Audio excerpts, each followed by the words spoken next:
Bonjour, bonsoir à tous, c'est Antoine alias Anubis, maillot extérieur, merci Passo. On y va, on va parler donc de ce 8e de finale catastrophique entre la Belgique et la France. Un match mais dégueulasse des deux côtés, hein. Je parlerai un petit peu de la Belgique parce que j'habite pas loin de la frontière belge et j'ai quelques abonnés belges, etc., avec qui j'échange. Ils sont pas très surpris, hein, du match proposé par les Diables Rouges. Enfin, c'est indigne d'une équipe comme la Belgique, enfin, en tout cas, d'une équipe comme la Belgique depuis 10 ans.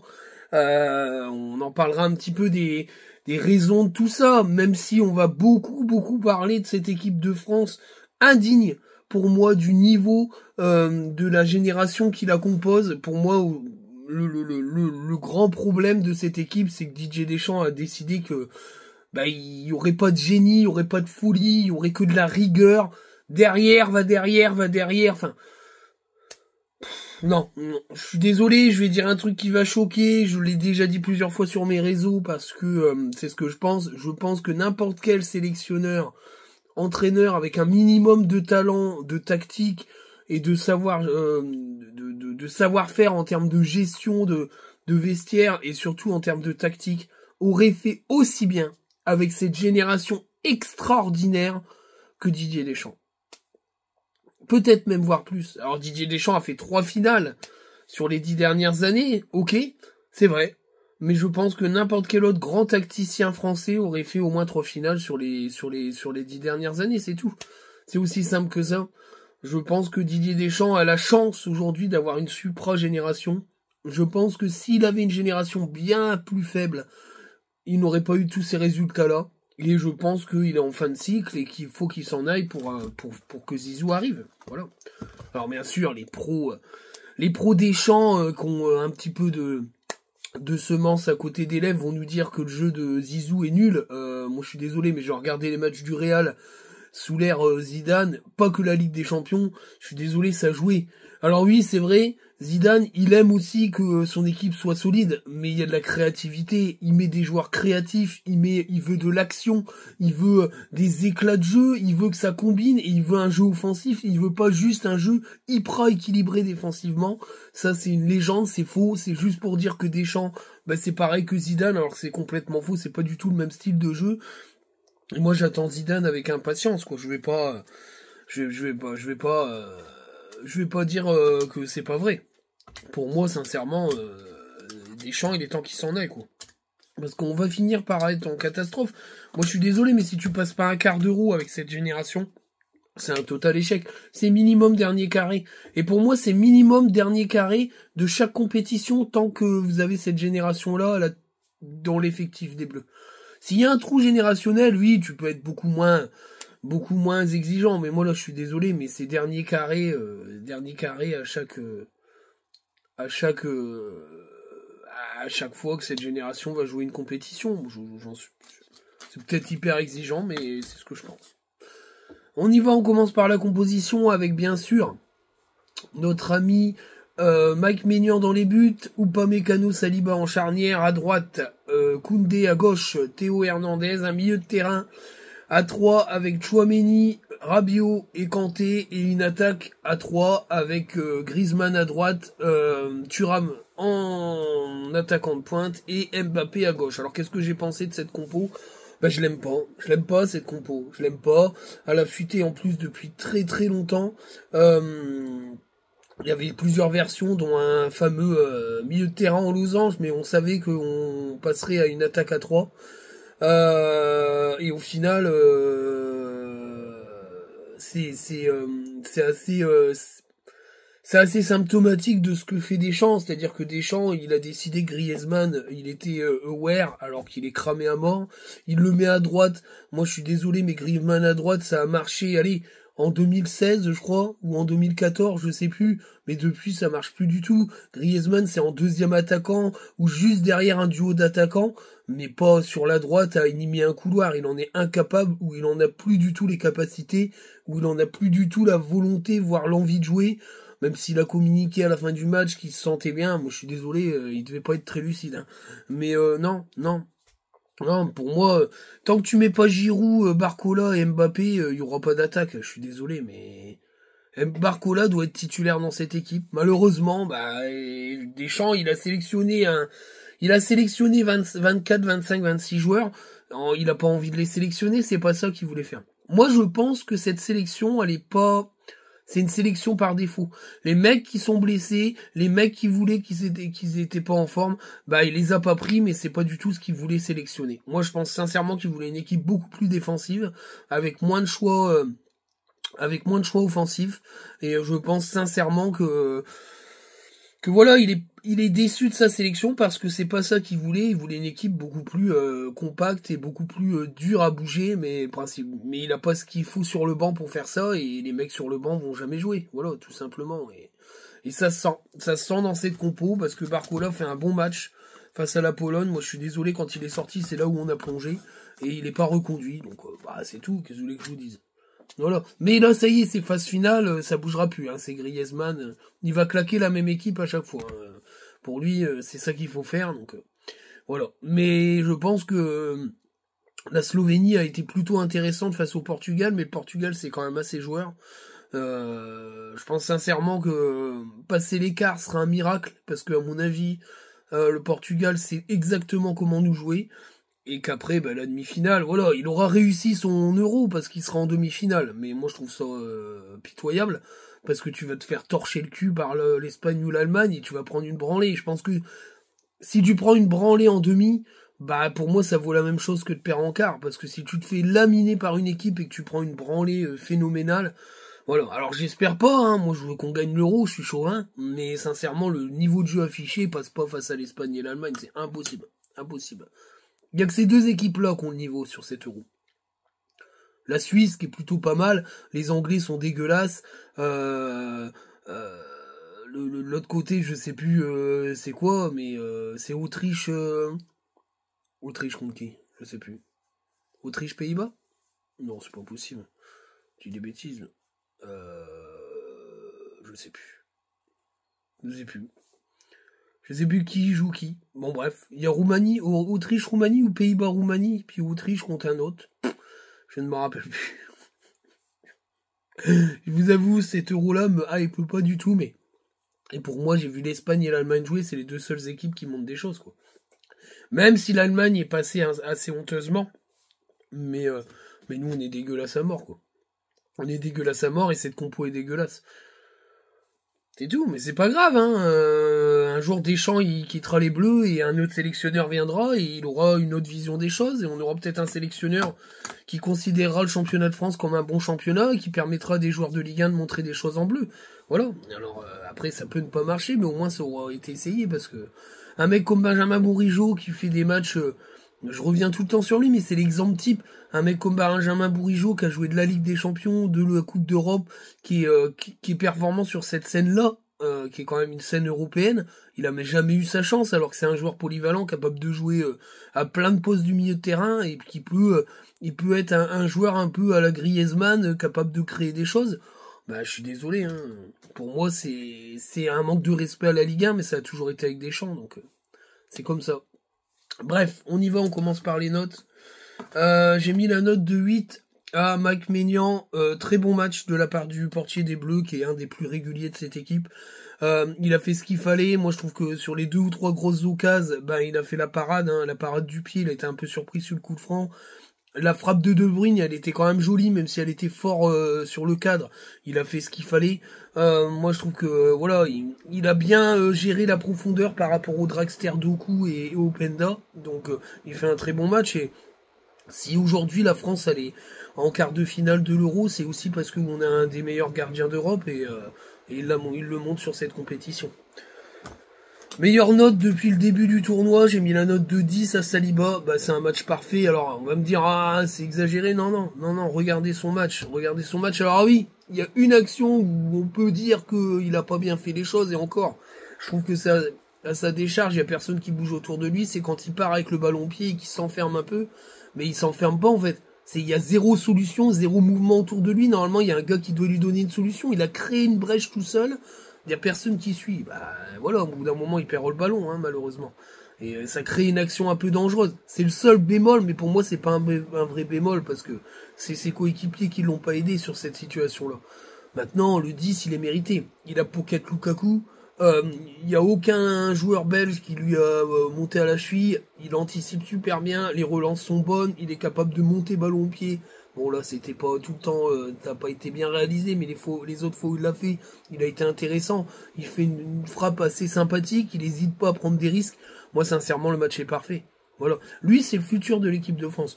Pour moi, tu construis autour de Saliba en défense pour les 6 ou 7 prochaines années. Moi, sincèrement, je le dis. Il y a 3 compétitions internationales après l'Euro où tu peux construire autour de Saliba les yeux fermés exceptionnels. Je suis même pas sûr qu'il va rester à Arsenal. Il va bien avoir un énorme club en Europe qui va aligner des gros biftons sur lui. Hein. Mais en tout cas, c'est impressionnant. Mais il est impressionnant depuis le début de l'Euro. Hein. Il n'y a rien à dire là-dessus. Impressionnant depuis le début de l'Euro. Moi, il m'impressionne ce joueur. Il m'impressionne vraiment. Upamecano, j'ai mis la note de 8. C'est sa meilleure prestation sous le maillot bleu depuis que je le vois. Moi, je l'ai toujours trouvé un peu en dessous. C'est vrai que je lui préfère Ibrahima Konaté, mais ça, c'est une question de goût. Mais ça n'empêche pas d'être objectif. Il fait un très bon match. J'ai trouvé qu'il s'était lâché un peu moralement aussi, où il fait des cris, des bousculades sur des gestes défensifs de ses collègues, où l'impression qu'il a lâché un peu le poids de tout ça. Mais je l'ai trouvé très bon. Je l'ai trouvé très bon dans ses interventions. Beaucoup moins maladroit dans l'utilisation du ballon en phase défensive où il faut relancer. J'ai bien aimé. J'ai bien aimé, mais tant mieux, il faut du bon joueur. Il faut du bon joueur en équipe de France. Et là, il fait un très bon match, sincèrement. Théo Hernandez, j'ai mis la note de 7, fait un bon match Théo Hernandez. Alors un peu moins en vue offensivement, c'est vrai, depuis le début du tournoi, je le dis, mais défensivement, il a vraiment fait la misère à Carrasco. Pardon. Qui est pas n'importe qui, il fait un sauvetage superbe sur un tac magnifique. Moi je trouve que dans les duels, il est vraiment au-dessus du lot et c'est assez impressionnant. Voilà, j'en demande plus au niveau offensif pour que les notes commencent à bien grimper, mais je reste persuadé que c'est un des meilleurs latérales gauche d'Europe, clairement. J'ai mis la note de 9 à Jules Koundé, j'ai pas mis 10 parce que pour moi le 10 c'était pour Saliba. Excellent match de Jules Koundé comparé au match de poule. Offensivement, c'est le jour et la nuit. J'ai trouvé qu'il s'était lâché. La qualité des centres était exceptionnelle. Défensivement, bon bah c'est Jules Koundé, c'est un extraordinaire défenseur. Il a été super bon. Enfin voilà, il s'est pas laissé bouffer trop par Doku. Je trouve que Doku, on promettait l'enfer à Jules Koundé. Résultat, il s'en est pas si mal sorti que ça, sincèrement.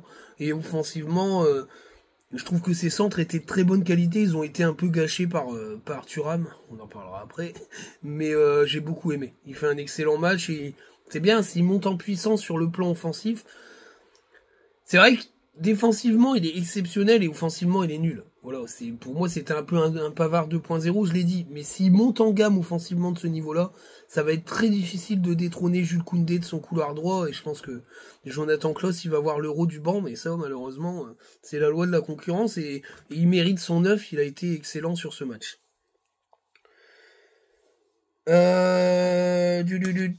J'ai mis la note de 7 à Aurélien Tchouaméni. Je trouve qu'il fait un bon match.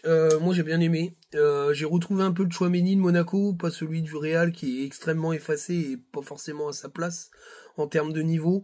Dans les récupérations du ballon, il a été plutôt efficace. Je l'ai bien aimé dans la remontée du ballon et dans ce qu'il sait faire, c'est-à-dire les frappes de loin.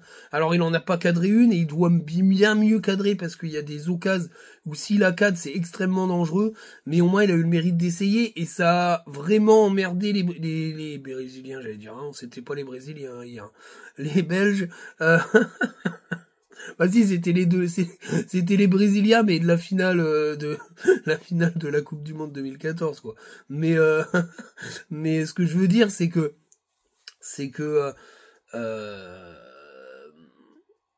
il a tenté des frappes et ça a empêché les Belges de défendre trop bas. Ils étaient obligés de monter sur lui. Et ça a un petit peu aidé à ouvrir un peu des espaces, même s'ils n'ont pas été forcément bien exploités. Mais en tout cas, voilà, il fait plutôt un bon match. Même note pour Kanté, qui est assez régulier, je l'ai trouvé un petit peu mieux que que face à la Pologne. Je trouve qu'il a moins de responsabilités offensives là dans cette configuration-là et ça lui va mieux. Il a réussi à se porter. Je pense que ses passes sont assez précises. Il n'hésite pas à se battre. Il est vachement en forme et techniquement c'est très intéressant. Ah, bah je l'ai pas pris. Ah merde. Ah bah attendez les gars. Oh, il me manque une note les mecs. Ça va pas. Ah, viens là toi. Bah, où c'est que c'est? Oh. Bah.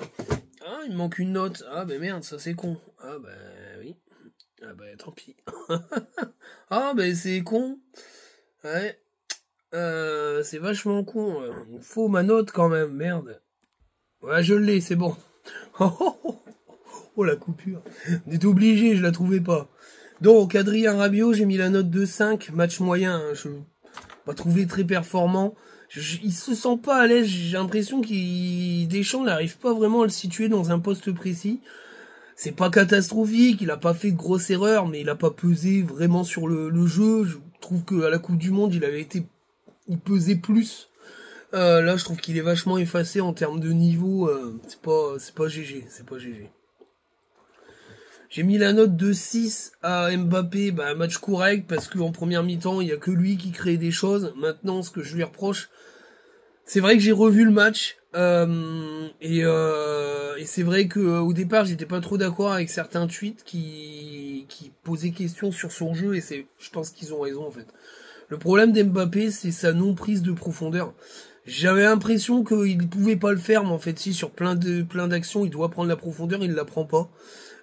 Est-ce que c'est une espèce de blocage mental où il veut plus trop jouer comme ça? Est-ce que physiquement, il pense qu'il a pas le niveau ou qu'il est limité physiquement pour faire ça? Ou est-ce que c'est une demande du sélectionneur de pas tenter de prendre la profondeur, de pas créer des passes trop dangereuses ou trop risquées? Mais en tout cas, il prend plus la profondeur. Chacune de ses actions est un départ arrêté, même s'il a le niveau pour éliminer. Bah, laisse ça à Barcola, frère. C'est pas toi à faire ça. Toi, tu dois prendre la profondeur, tu vas super vite et t'as une bonne finition. Mais là, sincèrement, ce jeu-là, il est hyper stéréotypé et je trouve qu'il fonctionne pas, même si il a dynamité l'attaque des Bleus. Alors, dynamité, c'est un bien grand mot. Hein. C'est lui qui a créé des choses quoi, en première mi-temps. Après, en deuxième, je trouve qu'il a un peu disparu. Enfin, ça reste un match correct parce que c'est le seul devant à avoir créé quelque chose sur les trois titus, quoi, clairement. Bah oui. Bah oui. J'ai mis la note de 2 à Griezmann, il fait un très mauvais match, hein, Griezmann. Alors physiquement, il est rincé, à droite, il est pas à l'aise, il a perdu plein de ballons, il a pas été du tout bon en première mi-temps, en deuxième mi-temps, il a complètement disparu, mais il est resté sur le terrain quand même. Hein. Pourquoi, on sait pas. Pour tirer les corners, qu'il a pas forcément toujours bien tiré. J'aurais cru que c'était un Lensois qui tirait les corners, tellement ça passait pas le premier poteau, qu'est-ce que vous voulez que je vous dise. Il est beaucoup moins bon, en bleu qu'il y a quelques années, c'est pareil, on va vers peut-être une fin de cycle pour Griezmann, mais en tout cas, il peut plus aujourd'hui, Griezmann est un titulaire en puissance de cette équipe, pas avec ce niveau physique-là. Voilà, moi je pense qu'il aurait fallu peut-être, moi je le dis, il aurait fallu peut-être que Griezmann se repose pendant la phase de poule, qu'il fasse une prépa sur la phase de poule, qu'il soit sur le banc pour rentrer au cas où il y ait besoin, mais sincèrement, ce Griezmann-là, il sert à rien dans ce niveau physique-là. Et un autre gars qui sert à rien, bah c'est Thuram. Hein. C'est catastrophique, son match. Catastrophique. Alors j'ai cru que c'était Guy Lavogui devant, il claque les têtes, c'est n'importe quoi, il a 2 grosses occasions de la tête, il est foire. Normalement, on doit marquer au moins un but de la tête sur ce match, parce que sur ces 2 occasions, je suis persuadé que Giroud en met une des 2. Moi je le dis. Et lui, il est nul. Voilà, il a fait un match plutôt intéressant face aux Pays-Bas, mais ça reste trop limité, enfin, je veux dire. C'est pas possible ça, c'est pas le niveau international un joueur comme ça, même s'il est plutôt bon avec son club en Italie, mais c'est pas le niveau international. C'est pas le niveau international. Je suis désolé, mais aujourd'hui il y a des attaquants français qui sont beaucoup plus intéressants que lui et qui sont beaucoup plus forts que lui. Et sincèrement, j'aime pas Lyon, mais Lacazette il avait plus sa place en équipe de France que Thuram. Je suis désolé, hein, mais je le dis. Pour faire des prestations comme ça, je préfère encore qu'il sélectionne Lacazette. Il va aller au JO Lacazette normalement si je dis pas de conneries. Enfin j'espère. Mais non, c'est pas. Tu peux pas là. Tu peux pas être titulaire avec une prestation pareille. C'est indigne d'un joueur de l'équipe de France. Moi je suis désolé. Je suis désolé.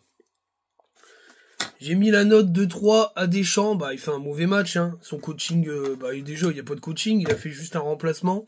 Il était dans une logique hyper défensive. Le but, c'était de prendre aucun risque. Alors, comme en face, ça prenait aucun risque. Ça a été un des matchs les plus moches de l'Euro. Et il y en a eu. Pour vous dire, va derrière. Ah, c'est bon, quoi. À un moment donné, tu étais à 0-0. Ferme ta gueule, quoi. Les mecs, il faut qu'ils aillent de l'avant et créer des trucs. De toute façon, avec cette stratégie-là, tu vas prendre une débranle face à l'Allemagne ou face à l'Espagne. C'est obligé. Si tu sors pas les doigts du cul offensivement, voilà, il veut pas créer d'offensivité, il veut pas créer de déséquilibre. Lui, il veut être en place. Et il se dit, ça va arriver sur une erreur de l'adversaire. On va avoir une phase où on va pouvoir développer notre jeu sur 20 mètres. Et puis Mbappé va finir le travail. Mais ça, c'est pas du foot, c'est de la merde.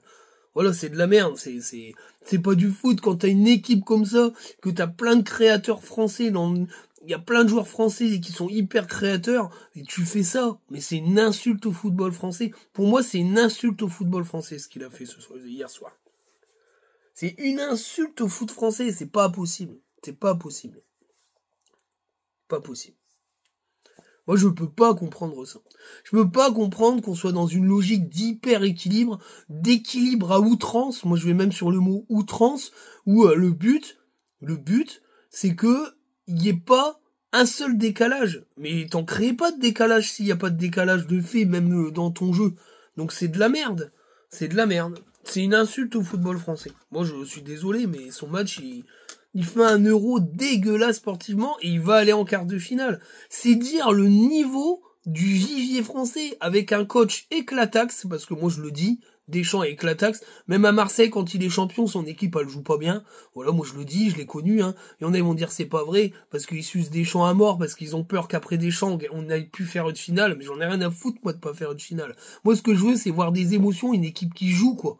Une équipe qui joue. On a une génération de défenseurs extraordinaires pendant au moins 5-6 ans. Donc défensivement, on sera jamais emmerdé. Mais offensivement, il faut créer quelque chose. C'est dégueulasse. Enfin, moi, ça me trouve le cul. Alors, en remplacement, il y a Kolo Muani, hein. Bah, il fait une bonne entrée, Kolo Muani, il est décisif. Alors, au départ, quand il rentre, j'ai dit, putain, il va quand même pas faire sortir Griezmann pour nous claquer Kolo Muani à droite, qui est pour moi nul à droite. C'est pas son poste. Bizarrement, le coaching est pas trop dégueu, mais enfin bon, tout le reste étant dégueu, ça change pas la note. Il le fait rentrer en pointe. Ben c'est pas une mauvaise idée, et moi j'ai trouvé qu'il était très à l'aise en pointe, et j'ai trouvé que dès le départ il s'est battu, il avait l'envie. J'ai l'impression que ce poste en pointe lui plaît un peu plus, et au final sur une action, son passement il est super. Après il fait une frappe de merde qui est contrée, c'est à l'image du match, on en parlera après, il y a pas grand chose à dire, hein, ça va aller vite. Allez, c'est de la merde. Mais le crochet, il est super bien fait. Derrière, s'il arrive à appliquer sa frappe, il y a but quand même, hein, parce que le gardien peut rien faire. Hein. Il le fusille, il y a but. Il rate sa frappe qui est contrée. Bref, c'est le symbole du match. Mais sincèrement, Kolo Muani, il fait une bonne entrée. Il a récupéré des ballons. J'ai trouvé que en plus, il faisait un petit peu l'essuie-glace entre le couloir et le centre, où il a été chercher un peu faire de la pression. Moi, j'ai bien aimé. J'ai bien aimé et ça peut donner une idée. C'est-à-dire que tu peux jouer avec Kolo Muani en pointe sur un match... Moi, vu que Thuram est éclaté et que Giroud, apparemment, il a plus trop envie de le faire jouer, tu mets Kolo Muani en pointe, Mbappé et Barcola. Ou Mbappé et Ousmane Dembélé, même si Ousmane Dembélé est pas bien. Moi, je trouve que Coman n'avait pas fait une mauvaise rentrée. Il y a des solutions, bordel. Il y a des solutions. Mais pas Griezmann à droite, c'est pas possible. C'est pas possible. Bref. En tout cas, voilà. On va débriefer le match. Ben, c'est un des matchs les plus moches de l'Euro. Avec une équipe belge.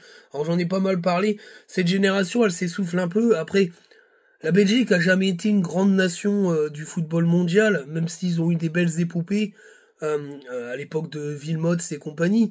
Mais c'est vrai que cette génération dorée avec les Witzel, les Marouane Fellaini, Eden Hazard et compagnie, Torgan Hazard aussi, cette génération, elle avait une chance sur deux compètes, 3 maxi, de faire quelque chose.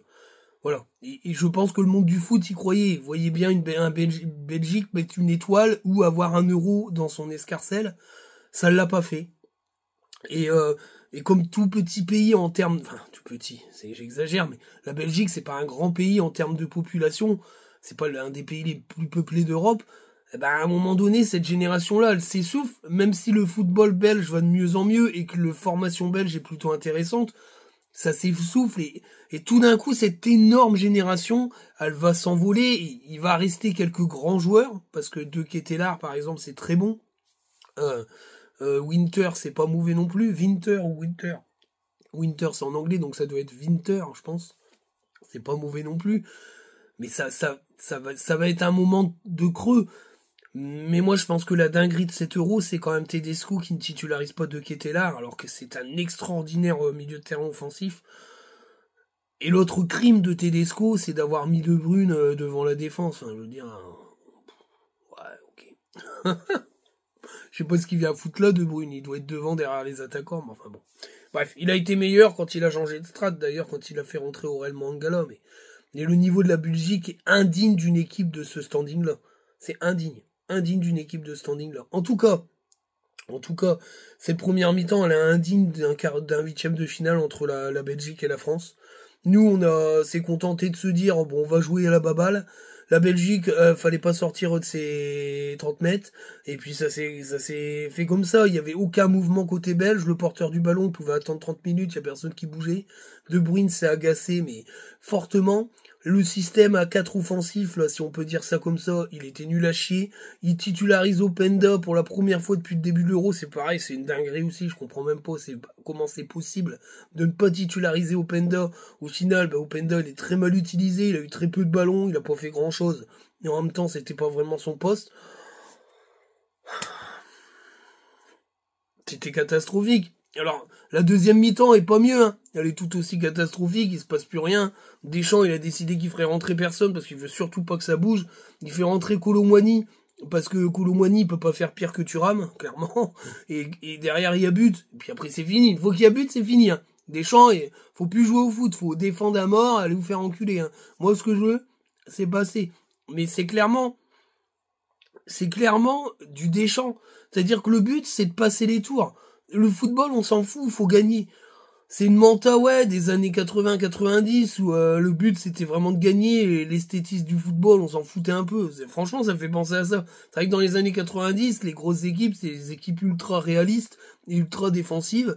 L'Allemagne faisait partie de ces grosses nations à cette époque, dans les années 90, où il y avait quand même un peu de génie offensif, mais que c'était des équipes hyper défensives et hyper rugueuses. C'est clairement cet état d'esprit-là. Il n'y a pas une volonté de jeu, parce que le jeu apporte du risque, et il veut pas de risque et pas de déséquilibre. Mais ça donne des matchs, mais terribles. Mais face à des équipes qui, eux, le créent, le déséquilibre, on va se faire laminer, c'est obligé. Si on n'arrive pas à hausser le niveau et à se mettre à ce niveau-là aussi de déséquilibre, on va se faire laminer, c'est une obligation. Voilà. Alors bien sûr, le résultat, c'est qu'on est qualifié en quart. Le Portugal est passé au tir au but face à une très jolie équipe de la Slovénie. Il y a pas mal de joueurs à regarder dans cette équipe, je le dis. Chesco, c'est déjà trop cher, même s'il a croqué la grenouille. Mais il a croqué la feuille, il doit la mettre au fond, hein. Même si Diego Lopez, il fait une super parade, mais il y a des très bons joueurs. Moi, je pense sincèrement que cet Euro, c'est l'occasion pour certains clubs d'aller regarder des équipes nationales, on va dire, de second rang, qui aujourd'hui sont plus vraiment de second rang, parce que vu comment il est créé l'Euro, dans ces huitièmes quarts, on aura des équipes comme ça. Et la Géorgie, la Slovénie, la Slovaquie, toutes ces équipes-là du bloc de l'Est, ils vont commencer à prendre en expérience et à remplacer des équipes comme la République tchèque qui ont été éclatées, qui vont devenir des concurrents de la Serbie et de la Bosnie et tout ça, de la Croatie. Et je pense que tous ces petits clubs, tous ces pays-là, un petit peu plus au-dessus, là, dans le nord de la Tchécoslovaquie, dans le nord aussi des pays des Balkans, ils vont exploser et devenir de plus en plus intéressants et sûrement avoir des options pour aller à la Coupe du Monde. Et je pense qu'il faut observer ces joueurs-là. Il faut observer. Même en Géorgie, à part le grand Mikko Tadze, dont apparemment, d'après les rumeurs de la Voix des Sports, c'est plus que crédible qu'il puisse chez Nice et nous. Moi je fais un hélicobite, hein, mais bon, ça c'est... On en parlera dans la prochaine vidéo actu. Mais il faut observer ces joueurs-là. En tout cas, le Portugal a eu du mal face à une très jolie équipe de Slovénie. Je suis pas certain qu'on aurait fait mieux face à la Slovénie. On s'aurait peut-être fait bouffer, mais bon. Mais ce quart de finale-là, il sent la poudre. Il sent clairement la poudre. Les France-Portugal ou les Portugal-France, c'est toujours un truc de ouf. Voilà, il y a une rivalité sportive ça va faire mal. Maintenant, Pépé est vieillissant, il y a des failles dans cette équipe. Maintenant, il y a des super joueurs et Bernardo Silva, il peut envoyer une mine des 30 mètres. Donc, faire attention. Quand t'as Gonzalo Ramos sur le banc, ça veut dire que t'as un gros effectif quand même. Très très gros effectif. Pardon. Il y a un super gardien, donc on est déjà pas capable de cadrer, donc ça va être un gros choc. Mais je voudrais bien que la France sorte les doigts du cul et arrête de faire du DD là, et qu'on commence à un peu jouer quoi. On commence à un peu jouer. Sur ce, je vous dis à très bientôt. Prochaine vidéo, je pense que ça sera une vidéo actu RC Lens. On va laisser passer quelques jours. On parlera de Miko Tadze, un petit peu un petit peu de teasing, et puis on parlera aussi un petit peu des possibles transferts dans le sens des départs. Voilà, je vous tease un petit peu. Merci à votre soutien, merci aux messages que j'ai reçus, parce que j'en parlerai dans la prochaine vidéo. Voilà, j'ai été un petit peu embêté, mais les gens comprennent assez vite que c'est vrai, il y a beaucoup de guignolos sur les réseaux, donc faut être assez prudent, et j'ai encore tombé sur un bon guignolo là. J'en reparlerai plus tard, j'ai pas le temps. Sur ce, ciao, j'espère que la vidéo va vous plaire. Allez les bleus!